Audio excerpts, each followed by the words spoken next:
Joining me via the telephone to discuss this development is Andrew Nevin, Chief Economist at PricewaterhouseCoopers. Thanks for joining us, Andrew. Always very happy to be part of the show. Yeah, what motivates the Institute of Bankers to hold this conference, and what are the benefits to our economy?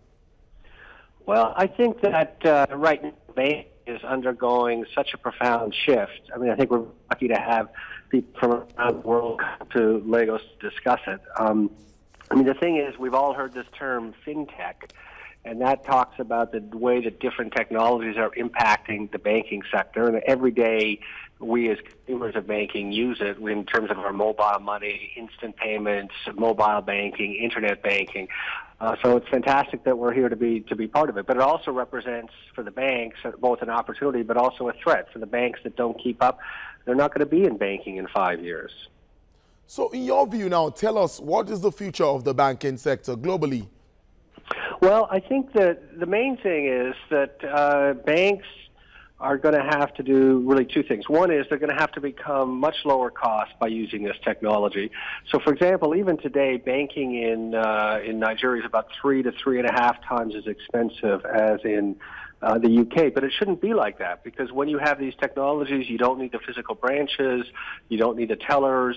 I think one thing that's very important, I think over the next few years, we're just going to see cash is used less and less. Already in Kenya, I think most of your viewers will be aware of how pervasive M-Pesa is. We're behind the curve in Nigeria, but I think 10 years from now, we won't have any cash at all. But all of this is going to drive down the cost of banking, so it's going to help to make the economy more efficient. Now, Andrew, some people believe that bankers are a selfish group of professionals who always seek to gain from customers. They levy hidden charges on loans. What do you make of this?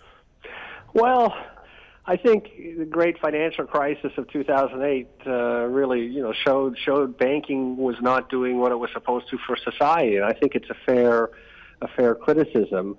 I think what's going to help the public, though, is if there's more competition from these new technologies, because this is going to force all the banks or players that are fintechs that are getting involved in banking are going to have to deliver at lower cost, deliver what the consumer wants. And I think consumers also have to be demanding. But I think it's a perfectly fair criticism to say the financial system really and bankers really let the world down over the last decade. Well, finally, why are development or specialized banks not common across Africa? Well, I think that the idea of, say, an internet-only bank is really just starting to take hold. I mean, the incumbents, the ones that have the branches, that have the high expenses, expensive to bank with, have all the clients right now. So people are figuring out how to create these lower cost ones. I mean, today in Nigeria, or yesterday, in fact, Providus, a new startup bank, just commissioned its head office. It's trying to enter the market to serve in a much lower cost way. So it's coming. It's inevitable. And I think the older banks, if they don't adapt, you're going to find some of the banks we think is very large, 5, 7, 10 years from now, they may have completely disappeared. So intense competition in the banking industry, and this conference is really going to highlight that. Andrew Nevins, I must thank you for your time.